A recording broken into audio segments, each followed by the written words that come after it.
Welcome to The Criminologist, the podcast dedicated to educating and entertaining our listeners. We bring you subject matter experts from around the world and share the latest and greatest evidence-based practices and interventions to help individuals desist from a life of crime and delinquency. This podcast avoids stereotypes and biases in favor of the lived experiences of those we can best learn from. Now, please welcome the host of The Criminologist, Joseph Arvidsson. Hello, and welcome to episode 109 of The Criminologist podcast. Happy to have you all with us today. Well, we are staying over on the continent this week, making a quick hop, skip, and a jump from Amsterdam, where we were last week, heading over to the United Kingdom. My next guest is passionate about rehabilitation, prison reform, and as you're all about to hear, coaching. Alexander Rose is currently a coaching manager at Standout, located in the United Kingdom. Standout is a civic and social organization that works with people preparing to leave prison who are serious about finding employment. Alex is going to share his experience with us, and as you are all about to hear, you cannot help but note his awesome enthusiasm. I love his joie de vivre, if you will, and of course, his belief in lifelong learning. Please enjoy my conversation with Alexander Rose, and I will see you all on the other side.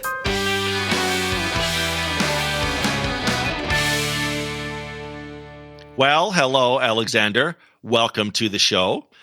Why don't we start off by you telling us just a little bit about yourself, work-wise, education-wise, your life experiences, just a little bit about the journey that you've been on so far in your life that's led us up to this moment.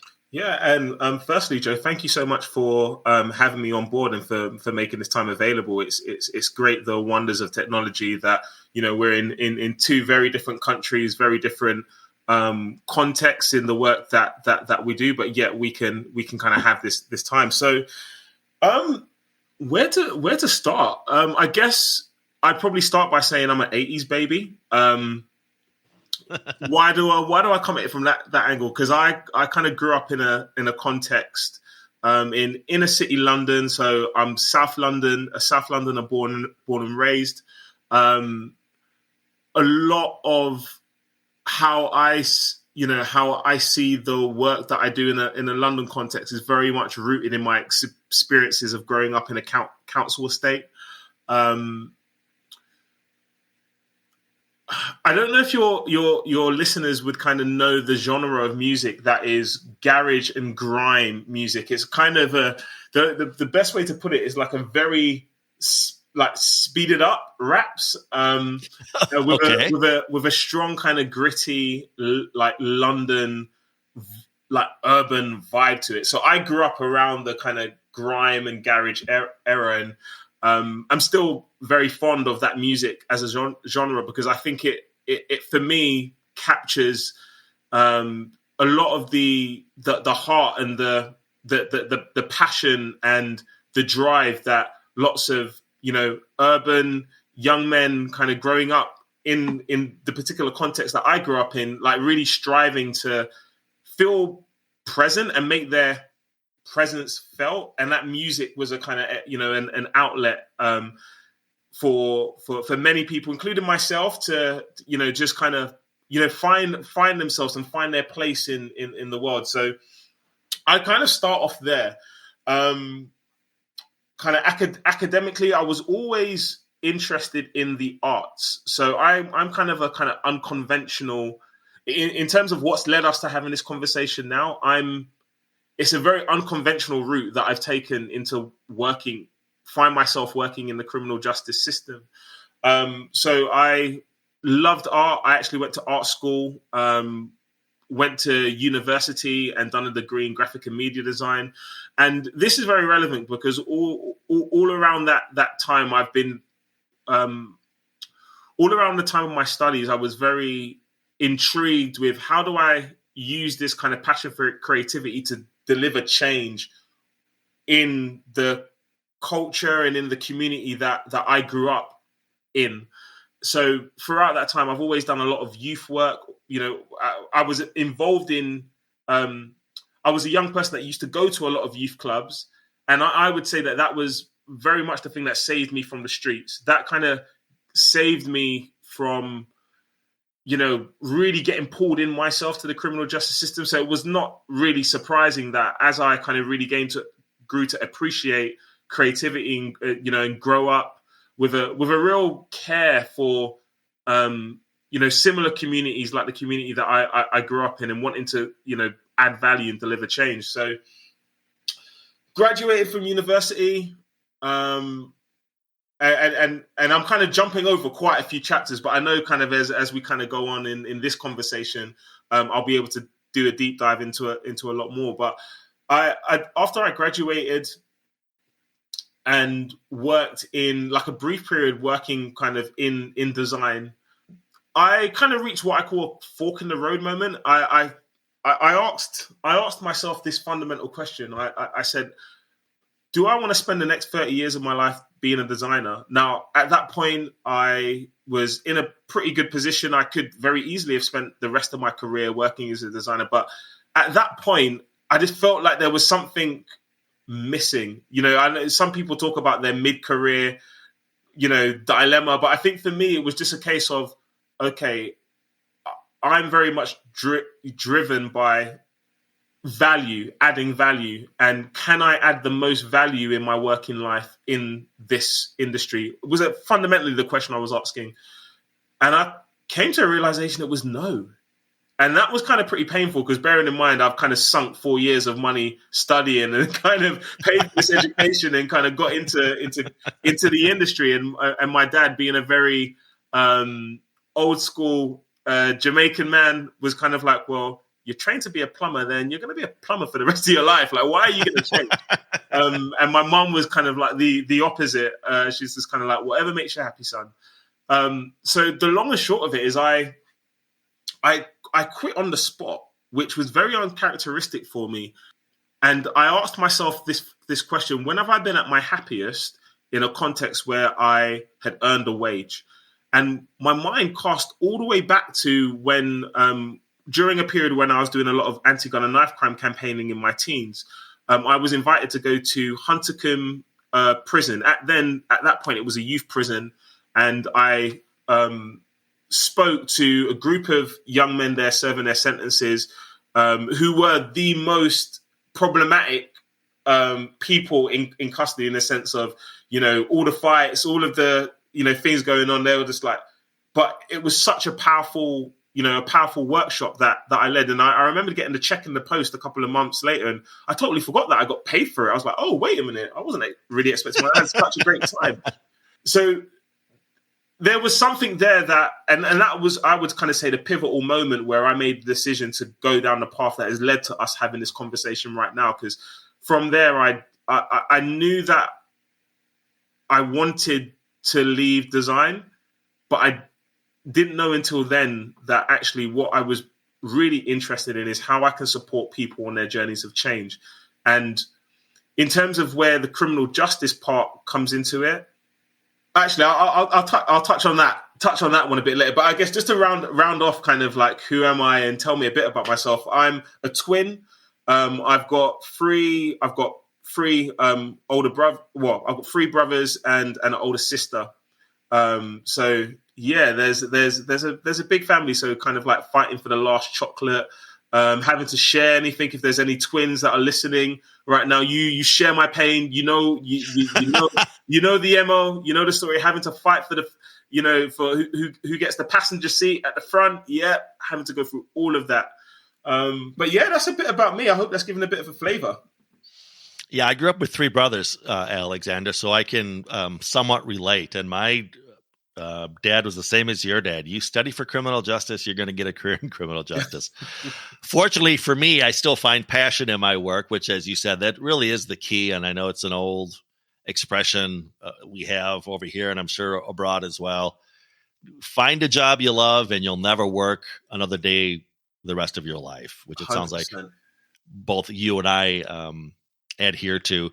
speaking of jumping around, we are going to jump around a little bit, but let's start out with where you are now. I want to talk about your work with Standout, which is a United Kingdom charity. They work with folks preparing to leave prison who are serious about finding employment and whose aim is really to inspire confidence and self-esteem in those individuals and to really equip them with the tools and skills that they'll need to overcome barriers in their life. And like I said, to really, among other things, secure, sustained employment. So tell us about some of those current responsibilities of yours with Standout, where you work as a coaching manager. It's been an interesting journey. So Standout, we this year is our 5th year in operation. So I would say we're a growing charity. I joined Standout 4 and a bit years ago as Standout's first employee, barring the two founders, Penny Parker and Joe Fellows. And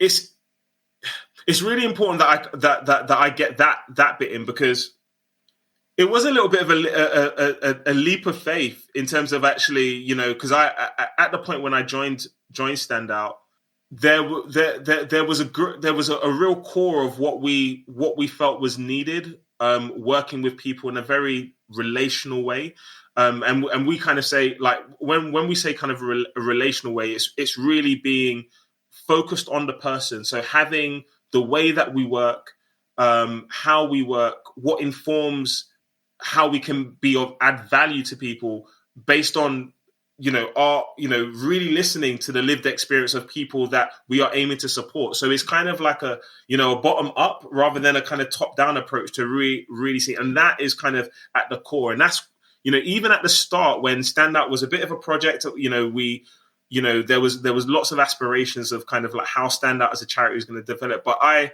was really bought into that idea that the best support is informed by the person that you are journeying alongside.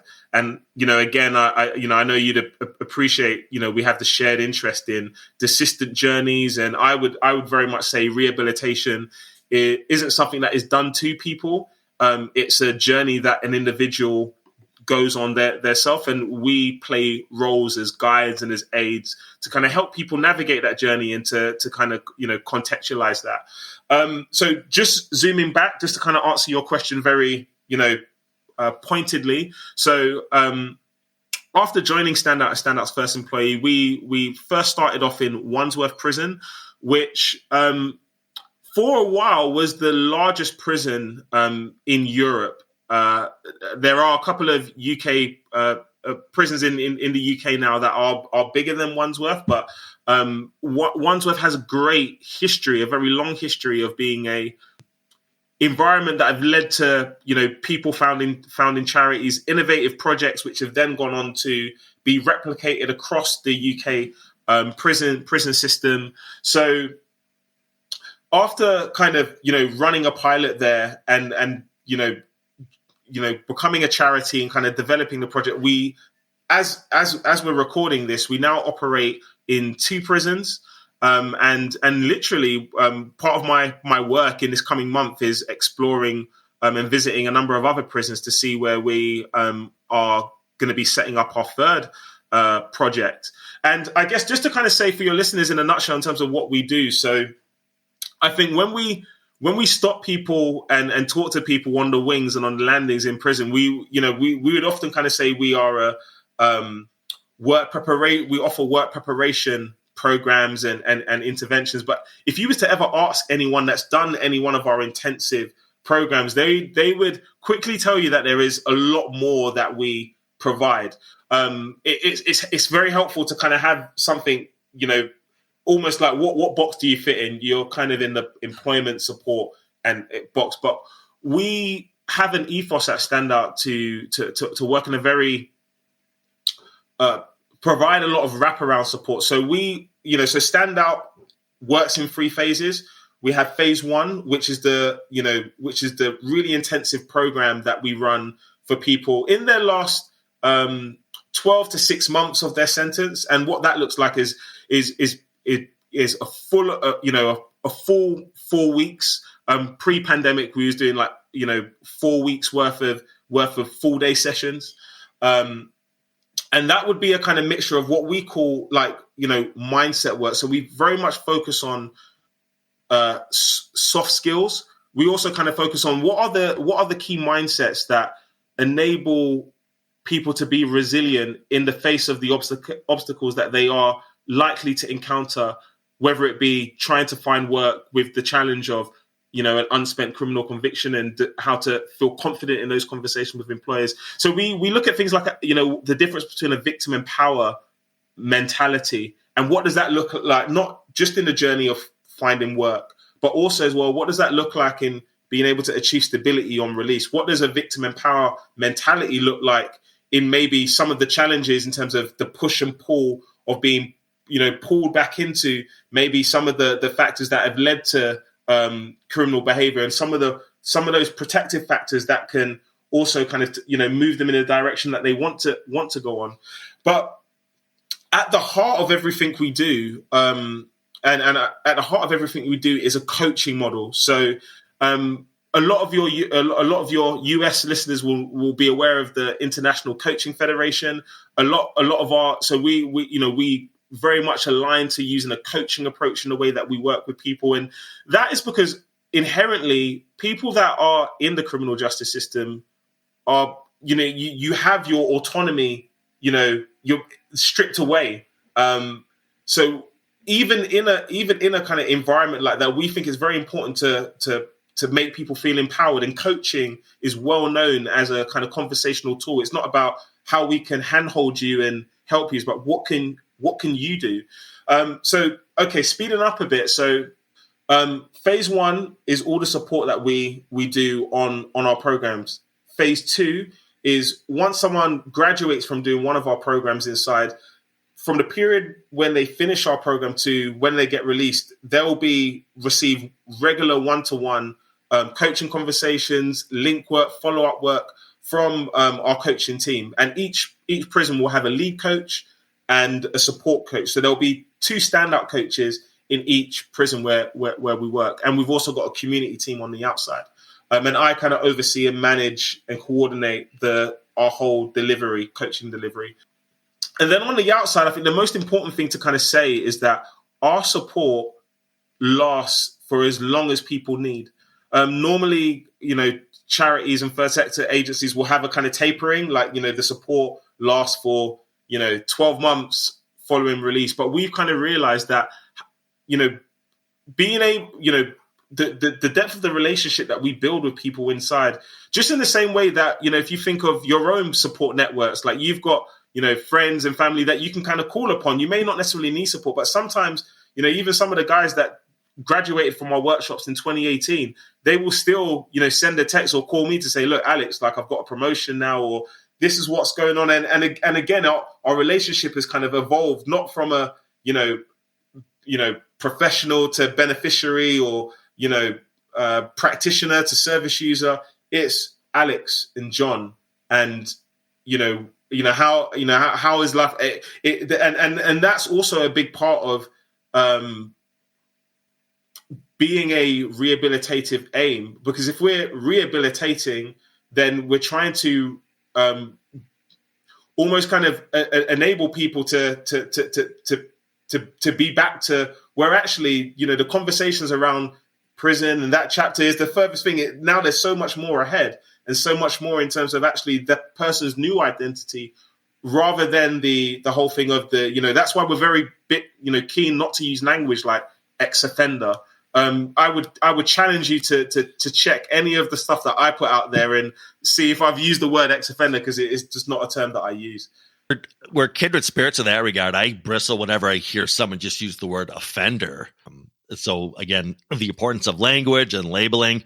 Let me ask, you were bringing up some great points there, and I didn't want to interrupt, but I loved the point you made, Alex, about, your those wraparound services don't end at a particular time frame in the, they'll carry on with that individual, which prompted the question I had. So To what degree are you working or stand out working with that individual's, say, for example, probation or parole officer? Is there some collaboration there?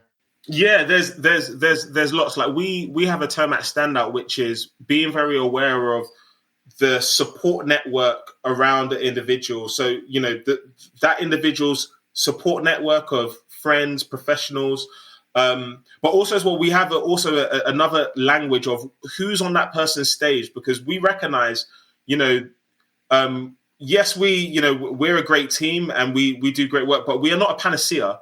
It's not like, okay, just work with this organization and they'll help you out of everything. If we look at our own lives and kind of use that as a mirror of, just how in our daily lives we kind of get through and get by and get on, we've got a wide community of support networks. We've got different people that we can call on at different times for different things. But also as well, we, recognize that, having the privileged position of being able to work with people inside and out, and although we are not, we are a charity working in the context of the criminal justice system. We are not directly employed by the prison system. So, there are certain things that it's so important for us to be linked into people's probation officers, and because there are certain databases, there are certain things, in terms of safe working, which is our kind of language around kind of risk management and risk assessments. And it's interesting because, we've got a pretty kind of innovative approach in the way that we actually do risk management, and our kind of language is around safe working and promoting safety of all and having really honest conversations around safe working and rather than kind of, risk and risk assessment and which is kind of really couched in language that is very kind of concrete. This person is a risk. We kind of more look at situations and behaviors presenting a risk rather than an individual being a risk. So right. But just to kind of weave that in. So it's important for us not to be complacent as well, because probation, oftentimes we will liaise with probation. Sometimes we will liaise for some of the more serious offences that we've supported people around the police. But the most important thing is for us to be really open and really, really upfront as well. I'm going to steal that expression from you. I'm always talking about the value of increasing or augmenting an individual's social capital, and I use different ways to try to explain that. But I'm going to steal when you said, "Who's on that person's stage?" That is so critical. I wanted to get your opinion because you talked about, a couple of things. We talked about the importance of language and, again, creating an environment of safety. You also talked earlier about the importance of resilience and building resiliency. I've noticed, Alexander, the more that I learn about desistance theory and the more that I learn about trauma-informed care, I see a lot of crossover and a lot of overlap.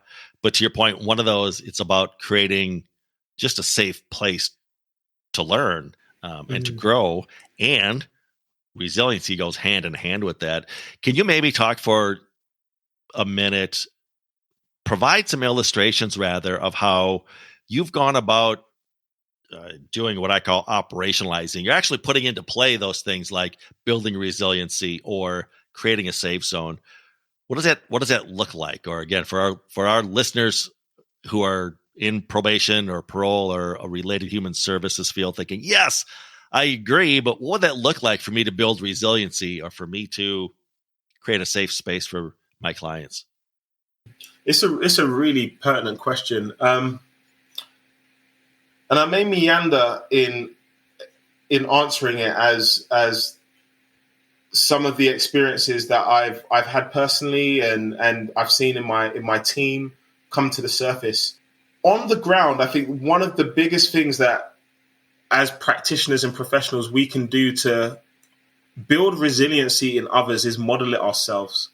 I think that is the number one thing that we can do. So, for example, I think one of the biggest things that we really encourage our team to do is if they make a commitment and are not able to fulfill that commitment because, maybe they've just been a bit optimistic and said, I will get back in touch with you to help you do this at such and such a point. And we all know just how, frustrating it can be for individuals receiving support and assistance to have an expectation dashed.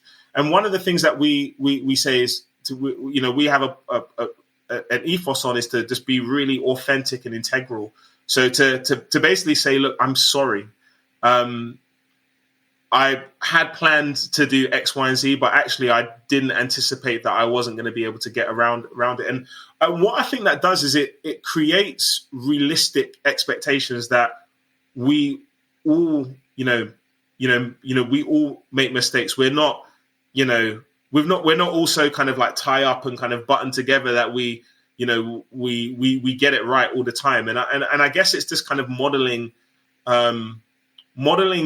being vulnerable in a way that makes vulnerability not something to be laughed at or to be put down on, which actually we know, violation and vulnerability is something that can be really hard to process in a prison context. And I'm kind of meaning as someone, for someone who's actually serving their sentence, the fear that can come around in terms of being vulnerable in certain situations. So I think there's a piece there around there's a piece around expectation management, and there's a piece around being able to have the humility to, even as a practitioner, to say that I've got it wrong. And what that does is that kind of gives people permission to be able to, actually you're not just a probation officer ticking a box or kind of going through the motions, that you're actually a human being. Right. And I think one of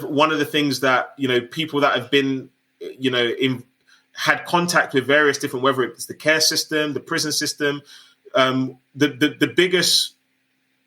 biggest lament is kind of like, well, they don't treat me like a individual. I'm just a case, a number on a caseload.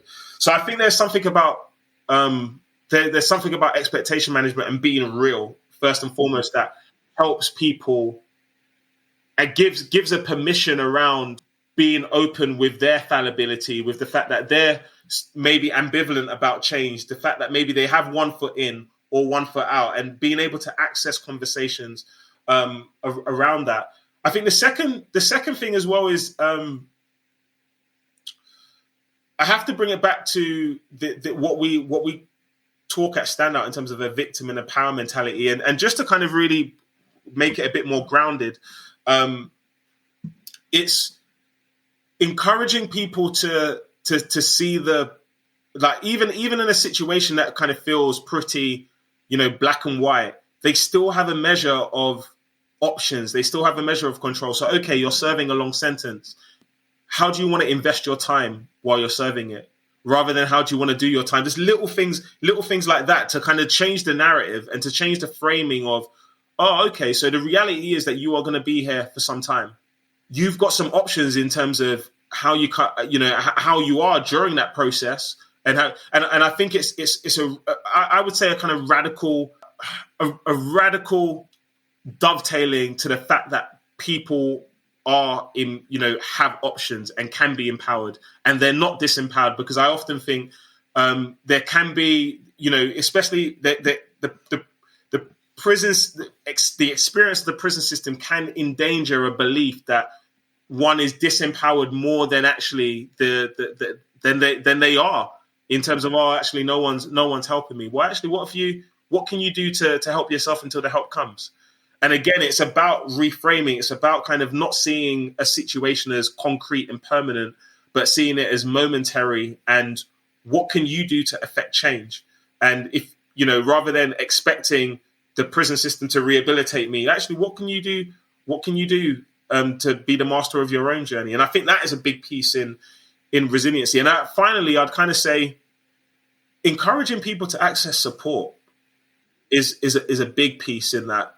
Making it okay to access mental health support, rather than some of the stigmatizing words that are often thrown around if you need support in that area. And I think there's something about building bridges to the access of support, and that could be practically like actually really pushing and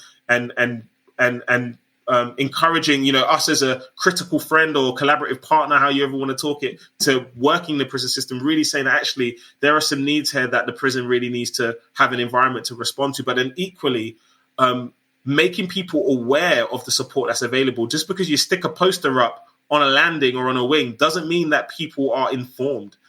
Speak to people. Are you aware of? Don't assume that people know that the support's there. And we go as far as to say it's not just give a leaflet, call us on the outside. Sometimes people need more courage and confidence to, you're gonna, make this call. You're gonna speak to Joe. He's a great guy. I know him. He'll help you with open arms. Like, this is what your experience is going to be like. Try to break down every little barrier, even the barrier of making a phone call and not knowing when you say hello who's going to be the other person. Be determined to encounter and to challenge every barrier that makes it less likely for someone to have the confidence to access support. And I think there you can kind of really build resiliency. I love your quote about you're the master of your own journey. That is so true, despite what it may feel like, particularly if you're incarcerated. You are the master of your journey. And like you said, that just feeds into that resiliency. So you mentioned earlier the importance that you see in coaching. And I know you've got some previous experience even before Standout when you worked, for example, with the Single Homeless Project, or when you worked as an achievement coach for Groundwork. What were some of the biggest lessons you learned in those roles around mentoring and like I said, coaching? That's really a shift that we're trying to instill in our probation officers here in the United States. Is, like you said, you're not just monitoring and checking boxes, you're actually a coach in this person's life. So probation officers listening and saying, say more about this whole coaching role. Again, maybe talk about some of those lessons you've learned being a coach to at-risk folks over the years. Yeah, and I think I'll also wrap into that some of my experiences when I first started working in prisons, as I set up a mentoring service in H&P ISIS, a young offenders prison, which was kind of mentoring young adults involved in kind of, serious group offending, kind of gang culture and that sort of stuff. And I learned a lot of lessons in terms of mentoring there. But I think I would say in working at SHP, and just for you, so the Single Homeless Project, they kind of, manage loads of different accommodation types in around London. And I kind of started my journey into criminal justice work, working at a hostel that was for people with us who were kind of like high risk or people that had been, for offences that were really serious and had, it was like a step down from a probation hostel, or I think in America it may be called a bail hostel. It's like one step down from that. And one of the early lessons that I learned was to be a good coach, you have to be a great listener. And I would kind of frame it like that, like just to be good as a coach, you need to be great at listening. Because if you go into a conversation with an outline of how the conversation is going to pan out and not to kind of have to really be present and to really listen. And when I mean by really listening, because oftentimes we listen to until we get an opening for us to say something. We listen for that opening so we can say whatever's on our mind or kind of share whatever's on our heart. We don't listen to understand. And listening to understand is really listening to the whole person. Like the International Coaching Federation kind of has this notion of like third level listening. Like you're listening to what's going on in the foreground as well as the background. You're not just listening to the person's words. You're listening to their body language, and you're actually bringing that into the conversation. So, for instance, Joe, I can see right now that you look really relaxed on your chair. You're giving me the vibes that you're really taking in what I'm saying right now. It's kind of like that kind of really deep listening. And when I say listening to understand, it's listening to understand where the person is at emotionally in this moment, in this conversation, and listening for the need. And because sometimes we may, someone may be talking to you and they may be kind of saying, yeah, I've got everything sorted out. I'm fine. I don't need your help. I don't need support. But actually, if you listen really carefully, there could be emotion that has a kind of subtext of, I am crap scared of not knowing what lies ahead. And I'm just saying words for you to be convinced that I've got it all together. And you can only coach powerfully if you're listening really well, because it's almost kind of like you're listening to understand, and you're coming at it from a place of curiosity. And I learned my first role in when I worked for the Single Homeless Project was I used to do the interviews when we would have new residents join. So I would kind of be the kind of key lead in the referral management process. So I would sit in and do those kind of initial interviews where someone would kind of talk about, tell me about their story, and I would listen, and I allow curiosity to kind of take me, but I'd also kind of be open and just kind of be like sometimes really direct, really straight, but also other times just like a general human being, just kind of like, actually that sounds really difficult, and be empathic in the moment. So I kind of learned, that was the biggest thing that I learned from the single homeless project, was the importance of listening, listening to understand need, listening to hear for emotion, and listening to understand what is required in that moment. And that's kind of like the foundations of what you need to be a good coach. At groundwork, very simply, I worked as an achievement coach in we call them here pupil referral units. So when a young person is excluded from mainstream school, they will go to we call them a PRU, a pupil referral unit. So I worked at a pupil referral unit, Southwark Inclusive Learning and Skills in Southwark, near London Bridge, in like near the centre of London. And I only worked there for a brief period, but it was one of the hardest jobs I've ever did in my life. The level of safeguarding, because it actually kind of sat, that establishment kind of sat and kind of pulled kids that, were from different areas and had kind of wars and rivalries and a history of kind of violent trauma of, this person's maimed that person. And it was just like a hotbed for that. And it was one of the hardest jobs that I did, because the scale of safeguarding, the scale of multi-agency working, just the daily, like almost kind of working at the sharp end of just like conflict all the time, and you're trying to create and learning. It's basically just containment. You're trying to create an environment where the young people feel safe. They see you as a regular fixture, and also as well you can like. But it felt at times like stemming the tide. Like there was just so much by that point when a young person ended up in alternative education provision, there was so much pulling. In the UK we talk about the prison exclusion, prison pipeline, and it's true, because once you're, it can feel like a real uphill battle to come out with decent grades and to also be safe in that environment. I think what I learned there was, as a practitioner, I learned the importance of reflective practice.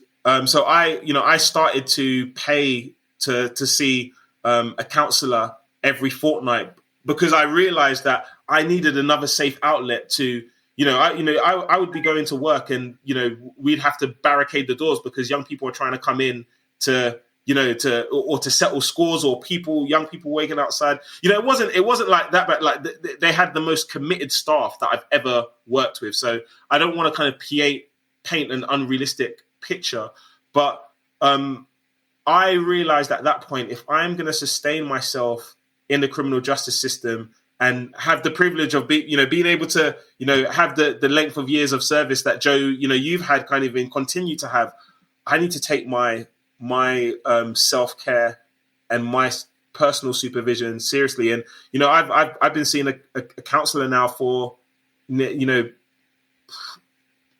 can't count the many years. And I pay for that myself because you need a third space. You need a space where a lot of this stuff that sits in the shelves of our mind, the vicarious trauma of, talking to a young person after they've been stabbed, or, a young person sharing a very traumatic moment, you need somewhere to go with that.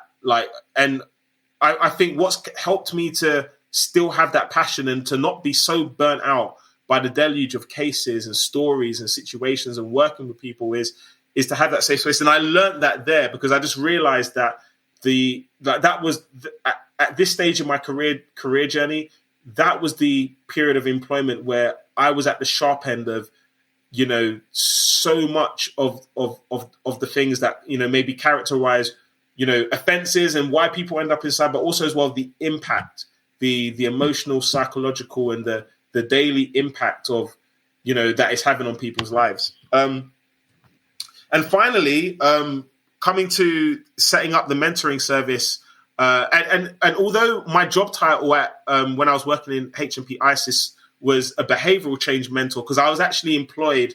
What happened was the drug and alcohol service, it was Lifeline at the time at HMP ISIS. They won some money that they argued from the commissioners to set up a mentoring service, because there was a lot of young people coming into the establishment at the time that had a lived experience of violent crime, kind of gang culture, and it was a growing problem in the establishment. So it was kind of uncharacteristic that a substance misuse service would have a mentoring service that was just focused on working with young men with that background. And I was kind of hired for the role because I had done a lot of work when I set up a anti-gun and knife crime campaign called the Stop Campaign. Done a lot of community work, working with local authorities, young people, parent voluntary groups, supporting not just the victims of crime, but really trying to work with young people that were the perpetrators, because they are going to return to our community. So you can't just spend all the time looking and supporting the victims, although we need to do that. Who's having the conversations with the perpetrators? Who's engaging that mind? So I was kind of, when I was hired in, it was a big gig because I had to kind of convince the commissioners that there was an evidence framework. It had to be in line with some of the directives at the time, like the Ending Gangs and Serious Youth Violence strategies that were, big strategies kind of going through various different institutions in London to really try to have a coordinated approach to tackle gang culture and gun and knife crime in the capital. And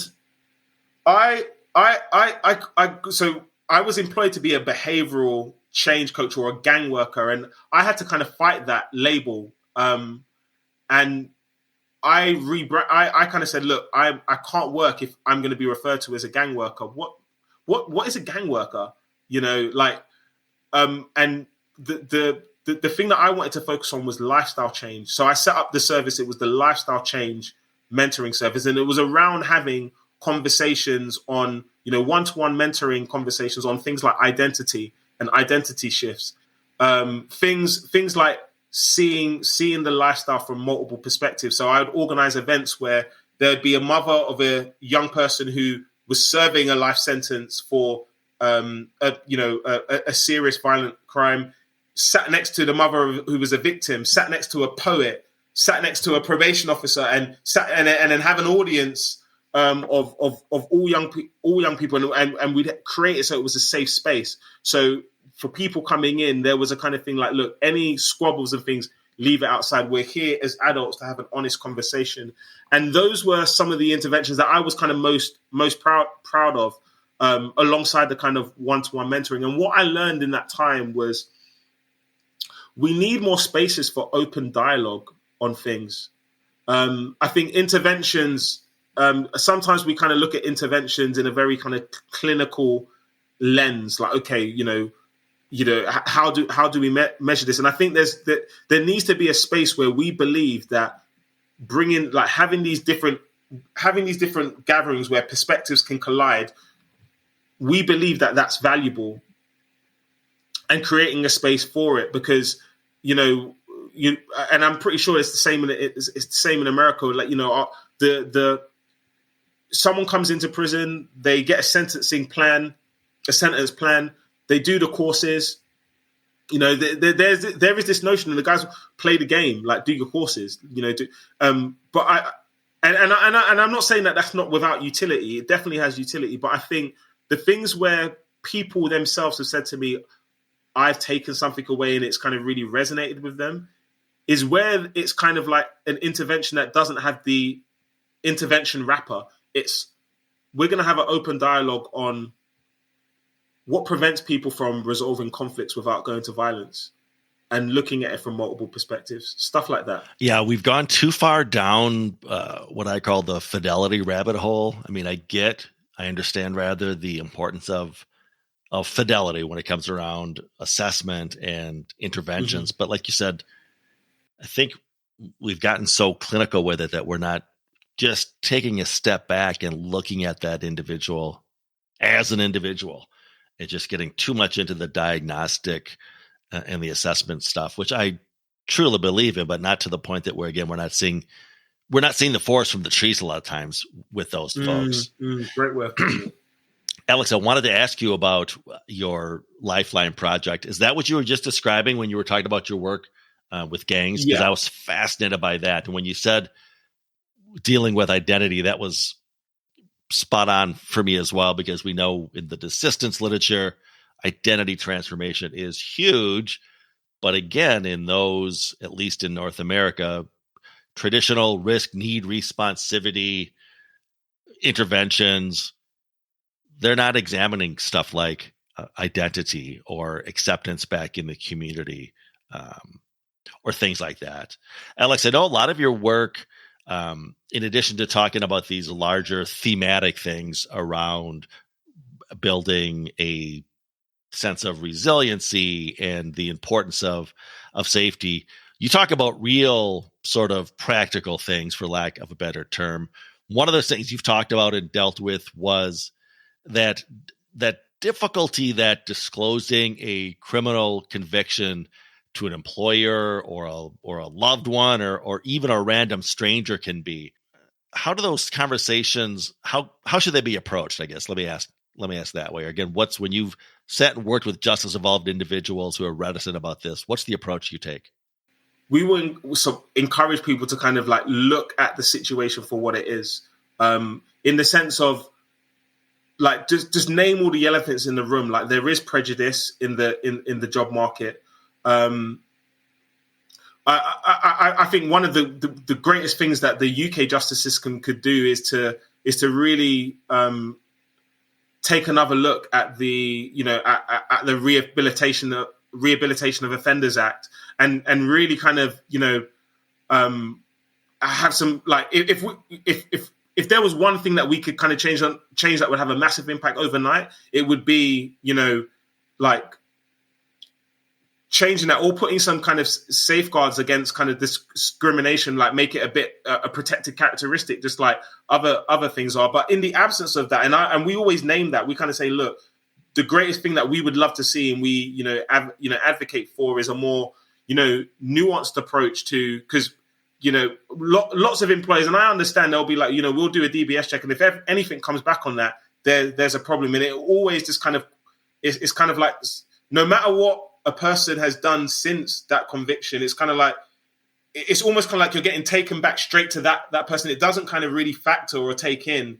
the person you are now or time from that. And there's no, like, it's a very opaque way. But in terms of the advice that we give to the individual, so the first thing is, it's very important that we support people to find out how disclosure as a topic impacts them. So, for instance, in the UK justice system, it's important that people leave or knowing which convictions, how long is it going to take for their convictions to be spent, what is on their criminal record. Like, we support a lot of people at Stand Out to get subject access requests, which they can get for free. And you can kind of find out what's on the police national computer, and then use, like, there's loads of free tools out there, like from unlock.org.uk. They've got a disclosure calculator, and we will literally sit beside someone and kind of say, look, first things first, understand what you would need to disclose and what's on your record. So that's the first thing. I think the second thing in tandem with that is to, again, have a conversation with someone about how do they feel about the prospect of, okay, you're looking for work, or you're going to have to disclose. Because I think there are emotions. Like if I was to ask you, think of something that you feel, something negative about yourself that you're very embarrassed by, then I'm going to kind of say, okay, you're going to now talk to me about that. It's going to make you feel a certain way, because disclosing a criminal conviction is the same as you're sharing something about yourself that exposes you for people to have an unflattering view of you. So there's a need there to have a conversation around the emotional impact of that as a conversation. Like, how do you feel about disclosing? Because I think there's lots of myths that have been that abound that are due to the lack of just having that conversation. So one myth, for example, is I've got a criminal record now, no one's going to hire me, or I can only do jobs that don't ask me about my record. And people fail to forget that disclosure is a process, not an out-and-out barrier. And there are ways that you can, effectively disclose. And also as well, look at how the growth in the conversation around seeing value in lived experience. And people, there's narratives that are slowly starting to be changed. And I think if we can support people to take responsibility for how their past is narrated and how they communicate that is a very practical thing that we can all do to support people around disclosure. And then there's the kind of the nuts and bolts of actually, we role play, like we would kind of role play a verbal disclosure and also support someone to write a disclosure statement. And the verbal disclosure is the most important thing. Like, because you could write down, okay, I've got a disclosure letter, it's fine, but it's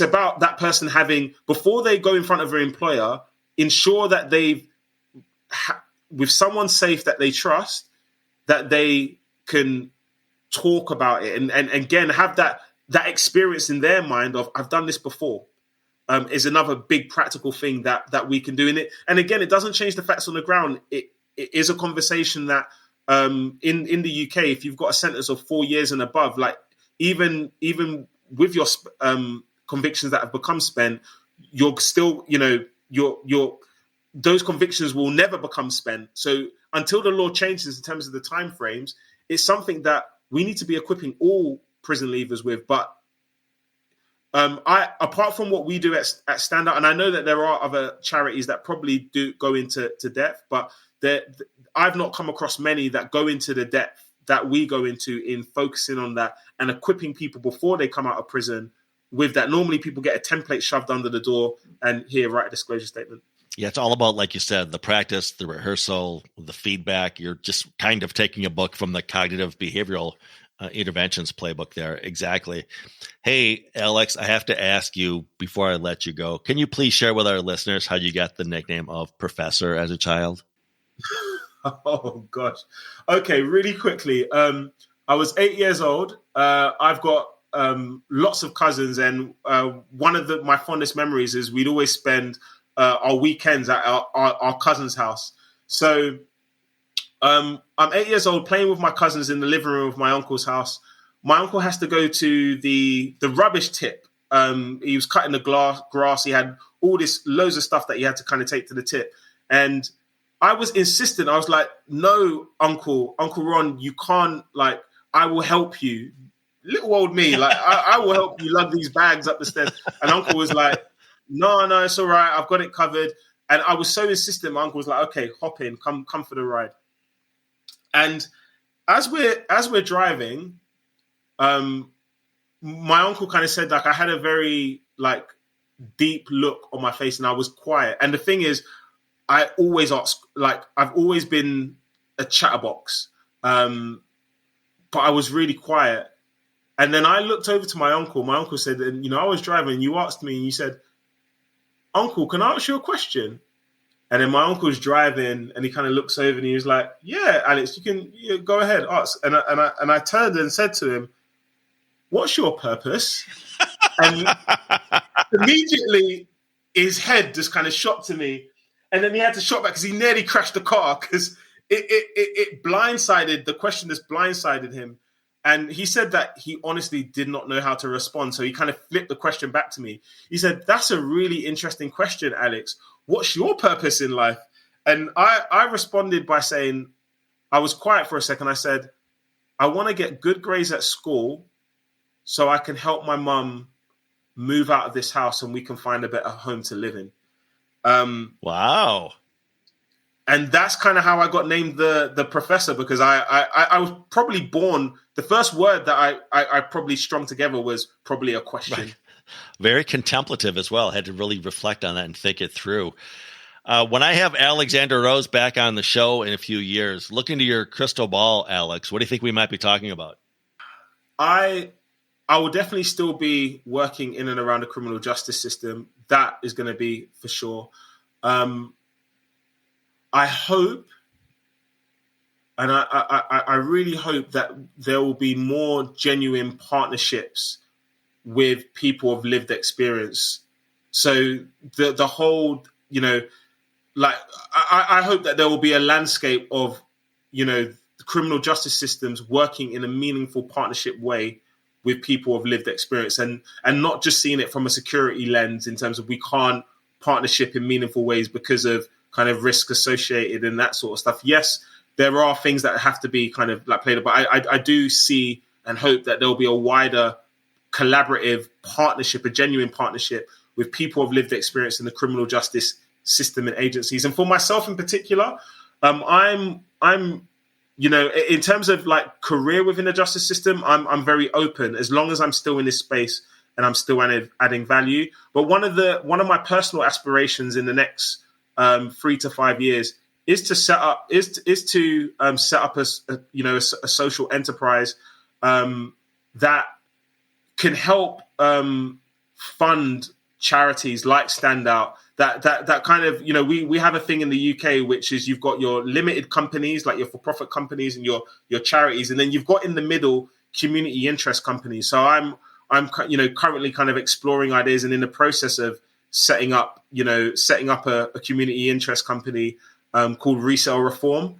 So I believe, and I'm kind of putting it out there, I believe that Resale Reform will be in existence. However far we kind of look into our crystal ball, and ultimately adding value. Like my mission in life is I don't want to get to my old years and kind of like, I'm a big fan of basketball, and there's a whole notion in basketball, you just let it all out on the court. Like if there's anything that I can use to add value, whether it be my thoughts, whether it be my time, whether it be my skills, I just want to lay it all out there. I don't want to go to the grave knowing that I kind of held back something, or I had something that could add value and it's just left in my head to kind of turn into compost. Do you know what I mean? Yeah, 100%. No regret. Excuse me. No regrets when you're looking back. I just had another guest on from London. So it was just in the last few weeks that I learned all about community interest companies and what CIC actually stands for. That is an admirable goal, Alexander. In the meantime, I'm going to leave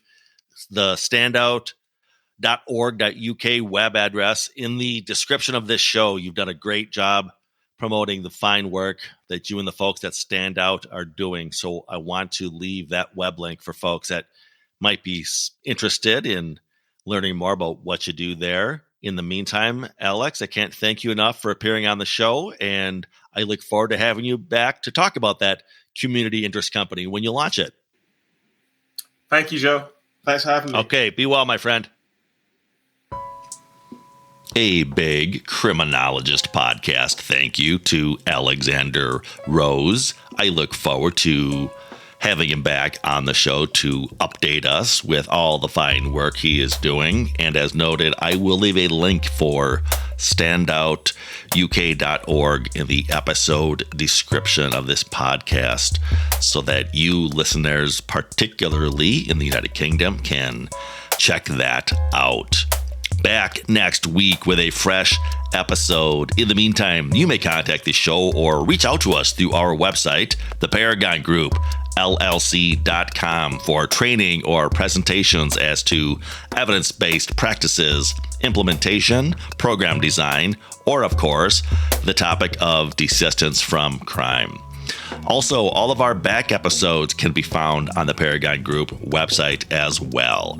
If you have questions or comments as to this podcast, feel free to contact the program via our email of thecriminologistpodcast@gmail.com. That's thecriminologistpodcast@gmail.com. Remember to follow us through our Facebook and Instagram pages at The Criminologist Podcast. New fun images are being added all the time to those feeds. You don't want to miss out. We are also on Twitter. The Criminologist Media Group can be followed at Crim Media Group. That's CRIM Media Group. Go ahead and give us a follow on Twitter. You may also connect with me, Joseph Arvidsson, or Alexander Rose on LinkedIn, and follow both the Criminologist Podcast and the Paragon Group on our LinkedIn pages. Lastly, if you've not already done so, check out and subscribe to our YouTube channel, The Criminologist, for additional content as to the themes of this program. Merchandise is now available. Reach out if you would like to secure your Criminologist coffee mug, ballpoint pen, or refrigerator magnet. And if you believe in what we're doing on the program, if you're part of the movement, please spread the word. Tell a friend or a coworker or a colleague about us. Ask them to subscribe to the podcast, and of course, do so yourself if you've not already done so. And always remember, folks, there's no them, there's only us. And you're actually bringing that into the conversation. So, for instance, Joe, I can see right now that you look really relaxed on your chair. You're giving me the vibes that you're really taking in what I'm saying right now. It's kind of like that kind of really deep listening. The Criminologist Podcast is a production of the Paragon Group, LLC. For speaking engagements, interviews, program design, or training opportunities, please visit us at theparagongroup.llc.com. If you enjoyed the show, you can find more content and videos on our YouTube channel, The Criminologist. Don't forget to like and subscribe. Both the Criminologist Podcast and the Criminologist channel are brought to you by the Criminologist Media Group. Be sure to give us a 5-star review, and thanks for listening. The thoughts, statements, and opinions of the host and cast members do not necessarily reflect the views of their employers and are those of the host and cast themselves. Any discussion regarding client statements, behaviors, actions, or crimes are purely fictional and are used only for the purposes of example. Any examples that could be deemed to be related to an actual individual or individuals are incidental.